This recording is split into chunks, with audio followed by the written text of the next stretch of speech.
Good morning, everyone. I'm Amy and she is Jaja. Today, we are going to tell you a story about gratitude. Before sharing this story, we have a few questions to ask you. Do you often say thank you? And do you feel happy every day? When you have a lot of homework, do you complain about the time you need to spend on it? Or do you view it as an opportunity for learning and personal growth? We hope that we can brighten your day with the story we are about to share. Once upon a time, in a small village by the sea, there lived a fisherman named Richard. Richard had a simple life, but he had a heart filled with gratitude. Every morning, Richard would set sail in his little boat to catch fish for his family and villagers. One day, as he cast his net into the shimmering water, a sudden storm arose, thrashing his boat and tearing his net apart. In despair, Richard found himself stranded on a deserted island.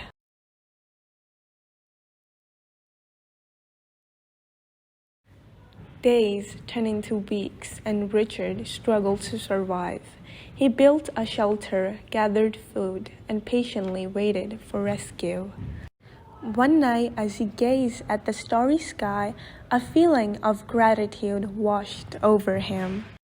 He realized that despite his circumstances, he had so much to be thankful for.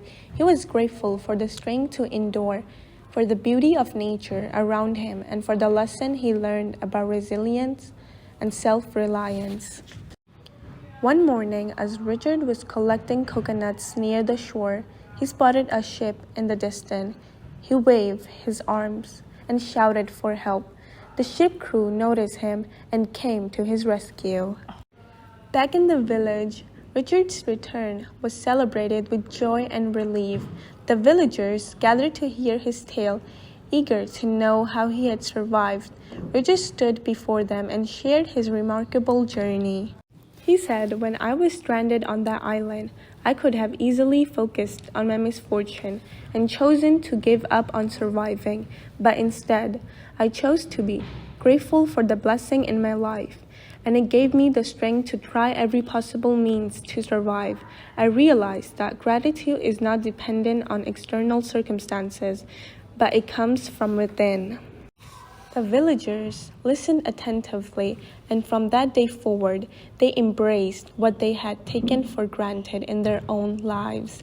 They appreciated the simple pleasures, cherished their loved ones, and found reason to be thankful even in difficult times. Richard's story spread far beyond the village, inspiring others to adopt a grateful mindset. And in the kindness and appreciation that blossomed, communities were uplifted and hearts were filled with joy. After listening to this story, do you think that you have overlooked many blessings in your life? Every day, there is a reason for us to remain grateful. For example, our helpful classmates, the jokes that our teachers tell us, and the chance to partake in the activities we enjoy. In hard times, have we been grateful for the life lessons that we can learn? As a student, I'm grateful that my teachers are willing to spend extra time to teach me after school. If you feel that happiness is distant from us, let's remember Richard's story and the power of gratitude. May we find reasons to be thankful each day, for it is through gratitude that we discover the true abundance and beauty of life. Thank you, Amy and Sajai, for your wonderful storytelling and sharing.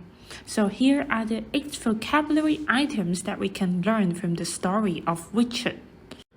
The first word, gratitude. It is a noun that means the feeling or quality of being grateful. For example, she sent them a present to show her gratitude. Second, opportunity. It is a noun that means a situation that makes it possible to do something that you want to do or have to do. For example, everyone will have an opportunity to comment. Third, brighten.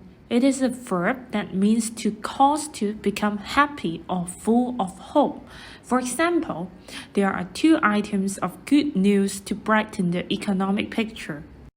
Fourth, village. It is a noun that means a group of houses and other buildings that is smaller than a town, usually in the countryside. For example, many people come from the village to work in the city. Fifth, tear. It is a verb that means to pull or to be pulled apart or to pull pieces off. For example, a couple of pages have been torn out from the book. Sixth, resilience. It is a noun that means the ability to be happy, successful, etc. again after something difficult or bad has happened. For example, trauma researchers emphasize the resilience of the human psyche. Seventh, self-reliance. It is a noun that means the quality of not needing help or support from other people. For example, from early boyhood, he learned the lesson of sturdy self-reliance. The eighth one, misfortune. It is a noun that means bad luck or an unlucky event. For example, she suffered a good deal of misfortune over the years. These are the 8 vocabulary items of the day and their parts of speech. Please write them down on your Purple Learning Logbook.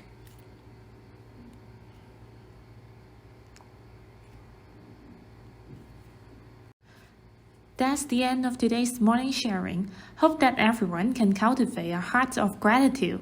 Wish you all a nice day. Bye.